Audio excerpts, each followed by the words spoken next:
그런 의료진들, 특히 젊은 의료진들의 사망은 저희들에게도 상당히 충격적인 뉴스입니다.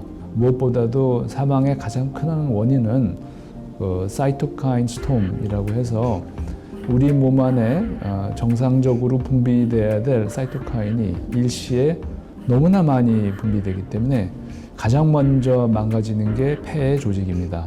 그 이후부터는 모든 것들이 급격하게 나빠지기 때문에 사망에 이를 수 있게 되는데요. 젊지만 기저질환이 있었던 경우, 심한 당뇨병이나 고혈압, 폐질환 내지는 이제 흡연을 많이 하셨던 분들, 아마 그런 분들 위주로 아마 좀 이렇게 심각한 상황에 가지 않았을까 추정하고 있습니다.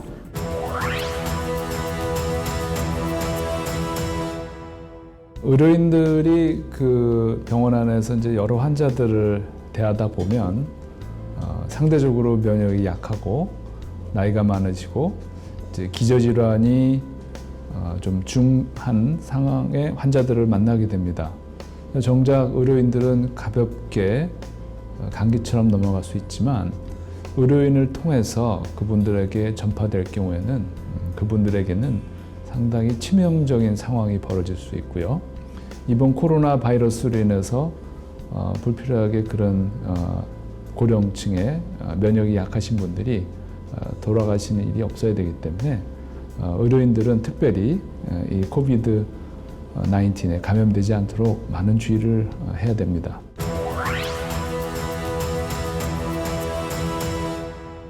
의료인들로서 조심해야 될 게 뭐냐 한다면 코비드 19에 감염됐지만 그 열이나 호흡기 증세 없이 전혀 상관없는 증세로 온 환자가 어떻게 보면 제일 저희가 조심해야 될, 그래서 전신 쇠약감만 갖고 온다든지 아니면 그냥 오심구토 증세만 갖고 온다든지 그런 환자들을 우리가 이렇게 그 격리구역에 안 넣고 진료하게 되거든요. 근데 그 환자가 나중에 코비드 19 양성으로 나올 수 있습니다.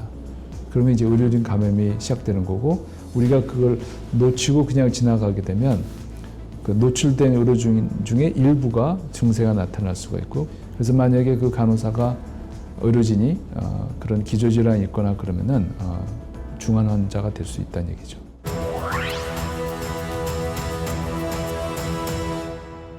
저희가 병원에 내원하는 환자들을 바로 진료를 안 하고 선별 진료라는 걸 먼저 합니다. 그래서 이제 선별 진료소에 근무하는 사람은 잠재적으로 내가 코비드 19 환자를 만난다라는 가정 하에서 진료에 임하게 됩니다.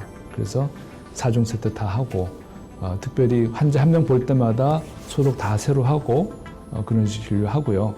근데 이제 그 환자들 중에서 나중에 코비드 19 양성이 나오는 환자가 있게 되면 그 공간도 한번 다시 소독하게 되고, 그 환자가 만났던 의료진들을 다 이 CCTV로 확인을 해서 그 환자를 접촉할 때 충분하게 마스크랑 모든 장비를 했는지 확인하고, 그게 안 됐을 경우에는 자가 격리를 해야 되는 단계를 갈 수 있는 거고요.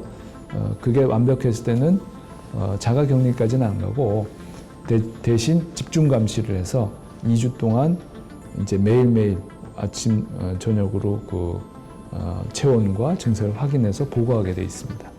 지금 현재는 의심되든 의심 안 되든 저희가 방호복과 마스크는 다 장갑은 다 착용을 하고요. 만약에 그 코비드 19이 의심되는 환자인 경우에는 저희가 모자와 고글까지 다 쓰고 방호복 위에 하나를 더 거치고 진료를 하고 있습니다. 그리고 그 환자 진료가 마치면 바깥에 하나 더 입었던 것은 버리고, 기본적으로 그 코비드 19이 의심이 안 되는 환자도 저희가 방호복을 다 착용하고 마스크도 착용하고 하고 있는데, 그것은 무증상 환자가 섞여 있을 수 있기 때문에 그렇고,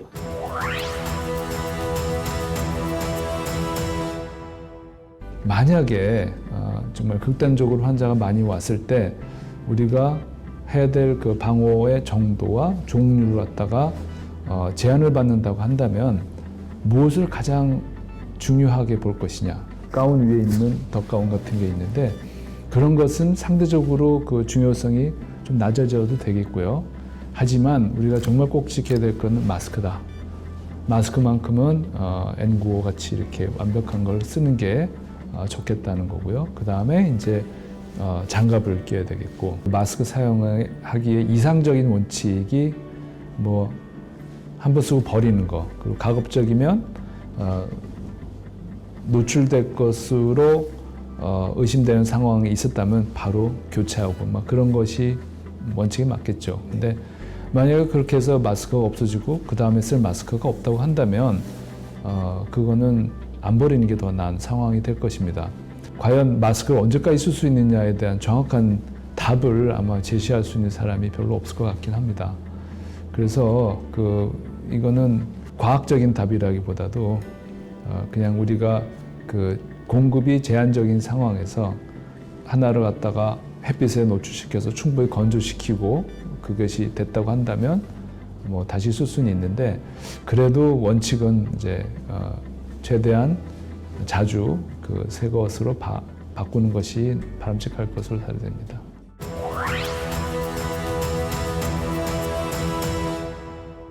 만약에 내 앞에 확진자가 있다고 가정하고 이제 만나기 전에 저희가 방호복을 다 착용합니다. 착용하는 데는 뭐 대부분의 의료진이 설명이 필요 없을 정도로 잘 합니다. 근데 문제는 만나고 나와서 벗을 때 방호복을 벗으면서 이게 감염이 일어나는 수가 있습니다. 아프리카에서 에볼라가 창궐을 했을 때는 그런 일이 상당히 많았습니다. 상당히 많았기 때문에 이게 에볼라는 지금 현재 코비드-19보다 훨씬 더 강한 전파력이 있는 병원체이기 때문에 방호복을 벗을 때 한 사람이 옆에서 지켜봅니다. 실수를 하면은 그 자리에서 이 사람은 이제 격리 대상이 되는 거 되죠. 내가 입었던 방호복의 어느 부위에 그런 병원체가 묻었는가 우리가 알 수도 있지만 잘 모를 때도 있습니다. 결국 그걸 옮기는 거는 손이거든요. 그래서 이 손 소독을 갖다 계속 하면서 벗게 되어 있습니다. 그리고 모른 새 어디 닿는 거를 한 사람의 보조자가 지켜보고 있고, 그런 과정 가운데 하면은 되게 에러는 없는데,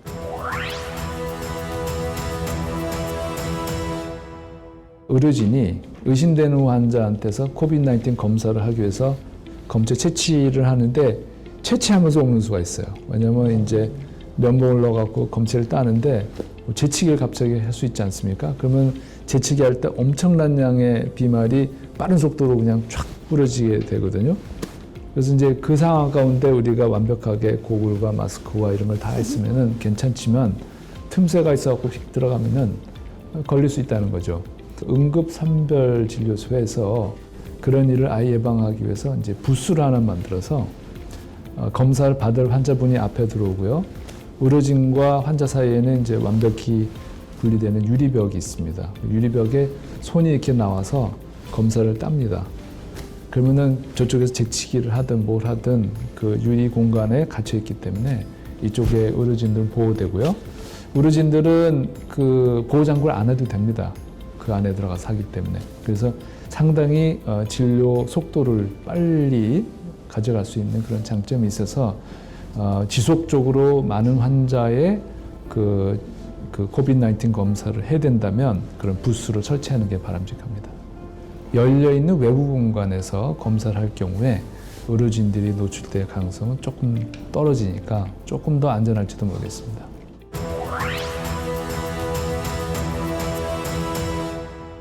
의료진 같은 경우에 내가 노출된지도 모르겠다 싶으면 이제 2주 동안 지켜봐야 되겠지만 처음에 한 4, 5일 지나서 이상하면 바로 능동적으로 자기가 이상한 것을, 체온이 어떤 것을, 증세가 어떤 것을 얘기해서 확진 검사를 좀 하셔야 될 필요가 있고, 의심되는 환자든 또 의심되지 않는 환자든 매 순간 경각심을 잃지 않고 진료에 임해야 될 것 같고요.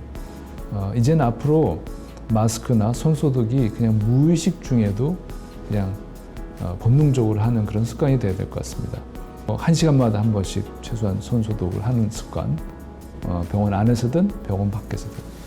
저희뿐만 아니라 저희보다 훨씬 더 중한 환자를 보거나 더 열악한 가운데 근무하는 의료진들에게는 더 힘든 상황이라고 믿어지고요. 하지만 우리가 모두 다 한마음이 돼서 연대해서 열심히 이 시간을 지나간다고 한다면 반드시 코비드-19이 끝나는 시점이 올 줄 믿습니다.